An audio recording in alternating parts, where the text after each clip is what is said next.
सिन्दूरारुणविग्रहां त्रिनयनां माणिक्यमौलिस्फुर तारानायकशेखरां स्मितमुखीमापीनवक्षोरुहां पाणिभ्यामलिपूर्णरत्नचषकं रक्तोत्फलं बिभ्रतीं सौम्यां रत्नघटस्थरक्तचरणां ध्यायेत्परामम्बिकाम् अरुणां करुणातरङ्गिताक्षीं धृतपाशाङ्कुशपुष्पबाणचापाम् अणिमादिभिरावृतां मयूखैरहमित्येव विभावये भवानीं ध्यायेत्पद्मासनस्तां विकसितवदनां पद्मपत्रायताक्षीं हेमाभां पीतवस्त्रां करकलितहे रसद्हेमपद्मां वराङ्गीं सर्वालङ्कारयुक्तां सकलमभयदां सर्वसम्पत्प्रदात्रीं सकुङ्कुमविलेपनामलिकचुम्बिकस्तूलिकां समन्दहसितेक्षणां ससदचापपाशां कुशाम् अशेषजनमोहिनीमरुणमाल्य भूषाम्बरां जपा कुसुमभासुरां జప విధోస్మరేదంబికాం. 2026 సంవత్సరం ఫిబ్రవరి నెల మాస ఫలితాలు చెప్పుకుందాం. ఇంతకుముందు 3 నెలలు శుక్రమోర్జవి, వివాహాది శుభకార్యాలు ఏవి జరగడానికి అవకాశం లేదు. మరి ఫిబ్రవరి 14వ తారీఖు నుండి మరి శుక్రమోర్జం అయిపోయింది. అక్కడి నుంచి లగ్నాలు, శుభలగ్నాలు, మాఘమాసం లగ్నాలు ప్రారంభమవుతున్నాయి. మరి ఈ మాఘమాసంలో వివాహాది శుభకార్యాలన్నిటికీ కూడా మంచి రోజులు. అట్లాగే తర్వాత మహాశివరాత్రి, ఇది చాలా మనకు హిందూ ధర్మానికి చాలా విశేషమైనటువంటి 15వ తారీఖు మాత్రం మహాశివరాత్రి, శివుడికి ప్రీతి అయినటువంటి రోజులు. ఈ మాఘమాసం, పాల్గొన మాసం పూర్తిగా లగ్నాలు ఉన్నవి, మంచి టైములు ఇవి. కాబట్టి అన్ని కార్యక్రమాలకు కూడా చాలా విశేషమైన రోజులు. తర్వాత ఇప్పుడు వస్తున్న పరిస్థితులను బట్టి చాలామంది వివాహం దగ్గరికి వచ్చేప్పటికల్లా చాలా తేడా పడుతున్నారు. ఎట్లా అంటే ముందు పేర్లను బట్టి చూస్తున్నారు. పేర్లను బట్టి చూస్తే తర్వాత తేడా వస్తుంది. పేర్లను బట్టి చూడటం కాదు, డేట్ ఆఫ్ బర్త్ని బట్టి చూడాలి. డేట్ ఆఫ్ బర్త్, పుట్టిన తారీఖు, నెల, సంవత్సరం, టైంను బట్టి వివాహానికి చూడాలి. అట్లా చూడకుండా ఏదో పేరును బట్టి పులి, మేక, ఆవు, పులి ఇట్లాంటివి చూస్తున్నారు. అది కాకుండా ఎట్లా చూడాలి అంటే, మరి భార్యాభర్త ఇద్దరికి కూడా షష్టాష్టకాలు అంటారు. వీళ్ళ రాశికి 6వ రాశి, వాళ్ళ రాశికి 8వ రాశి, ఇది షష్టాష్టకాలు. ఈ షష్టాష్టకాలు కనుక చూడకుండా పెళ్లి చేస్తే పెళ్ళైన తర్వాత నెల తిరగకుండానే వాళ్ళు విడబడిపోయే పరిస్థితులు ఉన్నాయి. ఇది కాకుండా కాల సర్పదోషం, కుజ దోషం, ఇవి ఒకటి, షష్టాష్టకాలు ఒకటి ముఖ్యంగా చూడాలి. ఇవి చూడాలంటే ఇద్దరికి కూడా, పెళ్లి కూతురు పెళ్లి కొడుకు కూడా డేట్ ఆఫ్ బర్త్లు అన్నీ చూసుకోవాలి. ప్రతి వాళ్ళు ఏం చేస్తున్నారంటే వివాహానికి ఖర్చు ఎంత ఖర్చు పెడుతున్నారంటే, ఒక భోజనం, పాట కచేరీను, మరి సరిగ్గా చెప్పాలంటే మరి ఈ భోజనం ఎట్లా ఉంటుంది, అంతా రకరకాలైన పిండి వంటలు విపరీతమైన ఖర్చు పెడుతున్నారు. బఫే అంటారు. ఈ బఫేలో వాళ్ళు 20 రకాలు చేస్తే వాళ్ళు 30 చేయాలి, వాళ్ళు 50 చేయాలి, ఒకళ్ళు 60 చేయాలి, పాట కచేరీ పెట్టాలి. ఈ పెళ్ళి జరిగేటప్పటికి ఖర్చు దాదాపు లక్షలు పెడుతున్నారు. కానీ ముఖ్యమైనది అంటే పెళ్ళి జరగాలి అనేటట్లయితే, పెళ్ళి జరిగితే రేపొద్దున భార్యాభర్తలు ఇద్దరు కూడా కలిసి శాశ్వతంగా జీవించాలి. అది కావాలి అంటే సరైన తెలిసిన వాళ్ళ దగ్గర చూపించుకొని పెళ్లి చేయాలి. అట్లా కాకుండా బ్రాహ్మడు లేకపోతే జ్యోతిష్యం చెప్పేవాడు ఇది ఇట్లా చెప్పాలి, దేనికి ఎంత ఖర్చు అవుతుంది అనగానే, ఎందుకు ఇంత ఊరికే చెప్పండి, తేలిగ్గా చెప్పండి. తేలిగ్గా చెప్పింది బరువుగా చెప్పేది అంటే, తేలిగ్గా చెప్పాలంటే డేట్ ఆఫ్ బర్త్ లేకుండా చెప్పలేము. డేట్ ఆఫ్ బర్త్ లేకపోతే హస్త సాముద్రిక ద్వారా చెప్పాలి. వీళ్ళ కలియకుంటుందా ఉండదా, విడబడిపోతారా, అది తెలుసుకొని పెళ్లి చేయాల్సిన బాధ్యతలు తల్లిదండ్రులకు ఉన్నాయి. తర్వాత పిల్లలు చదువుకొని ఉద్యోగం చేస్తున్నారు. ఉద్యోగం చేస్తుంటే ఆడపిల్ల మగపిల్లలు కూడా అక్కడ ఉద్యోగం చేస్తున్నారు. వీళ్ళు మాట కలిసి మేము ప్రేమించుకున్నాం, మేము పెళ్లి చేసుకుంటాం, వాళ్ళు సెటిల్ అయిపోతారు. సెటిల్ అయిపోయి తల్లిదండ్రుల దగ్గరికి వచ్చి నేను ఒక అమ్మాయిని ప్రేమించాను, నేను పెళ్లి చేసుకుంటాను. మరి అదే మన కులం కావాలరా, గోత్రం కావాలరా అంటే కాదు, నేను ఈ పిల్లలైతేనే చేసుకుంటా, లేకపోతే చేస్తానంటాడు.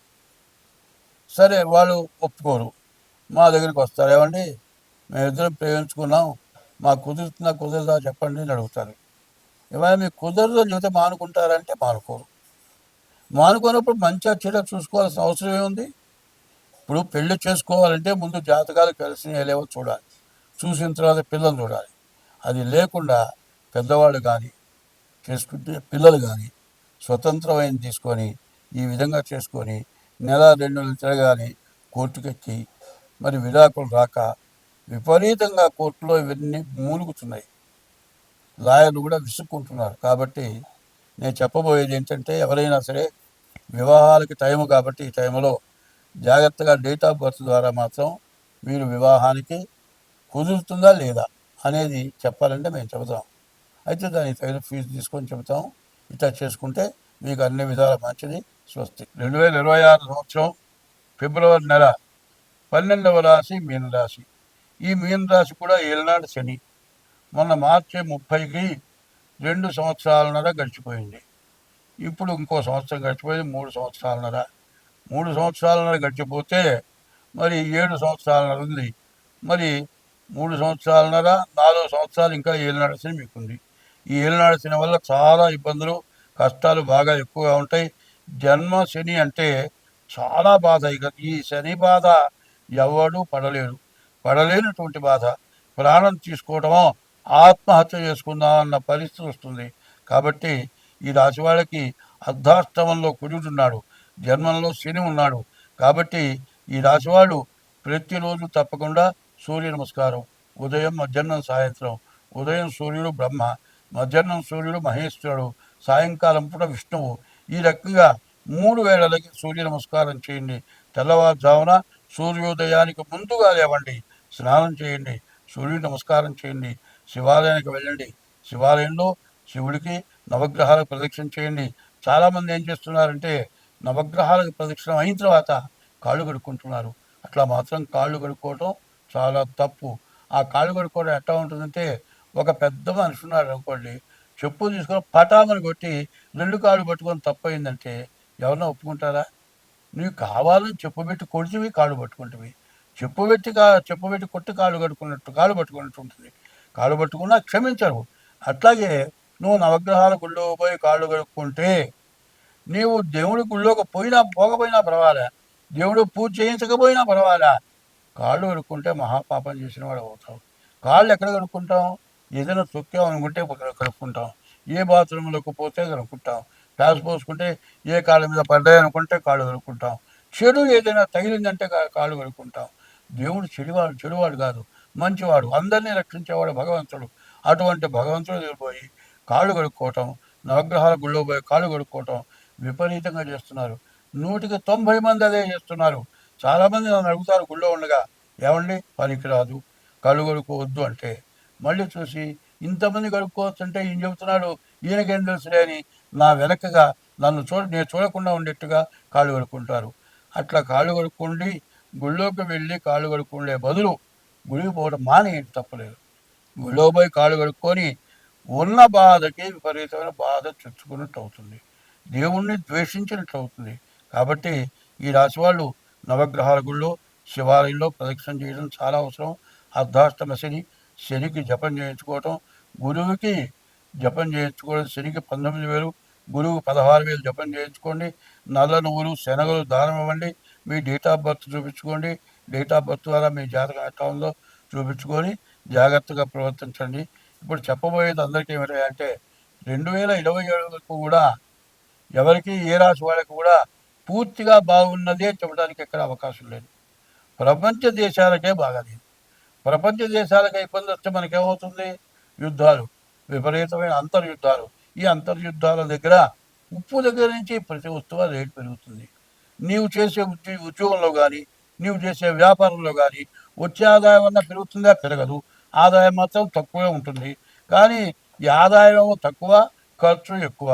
పైన ఈ వాతావరణం బాగాలేదు, విపరీతమైన వర్షాలు కురిసినాయి. రేపు రాబోయే కూడా విపరీతమైన ఎండలు కాస్తాయి. దీనివల్ల రోగాలు వ్యాధులు ఎక్కువ అవటం, జనానికి మందులు ఎక్కువ అవుతాయి, ఖర్చులు ఎక్కువ అవుతాయి.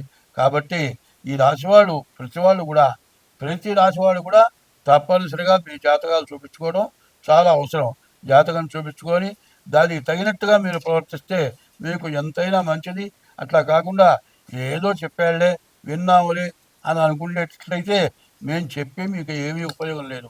మీరు అందరూ బాగుండాలని ఉద్దేశంతో మీ జాతకాలు చెప్పడం జరుగుతుంది. కానీ ఏదో మీ దగ్గర డబ్బులు వస్తాయి, డబ్బులు తీసుకుందామనే ఉద్దేశంతో జాతకాలు చెప్పే విషయం కాదు. ఎందుకంటే మాబోటి వయసు వాళ్ళు స్వార్థంతో ఏది చెప్పరు. నా వయసు 80 సంవత్సరాలు. ఈ వయసులో మీ దగ్గర ఏదో డబ్బులు కాజేయాలి మాత్రం మేము చెప్పం. కాబట్టి మీరు చెప్పింది బాగా అర్థం చేసుకోండి. ఏమవుతుందంటే అంతా మునిగిన తర్వాత ఏమనుకుంటే లాభం? ఒక శాస్త్రం చెప్పుంది, కరివి మీదికి మింగిన వెలగపండు కరణిని సుమతి అని. ఏనుగ వెలక్కాయ మింగుతుందండి. వెలక్కాయ మింగేటప్పుడు కూర్చుంటుంది, ముడ్డెమ్మడి వెలక్కాయ పడుతుంది. అది పడేటప్పుడు వెలక్కాయలో గుజ్జు ఉండదు. డబ్బు వచ్చేటప్పుడు, ఐశ్వర్యం వచ్చేటప్పుడు దానంతా గబ గబ గబ గబ వచ్చేస్తుంది. లక్ష్మి చంచలమైంది.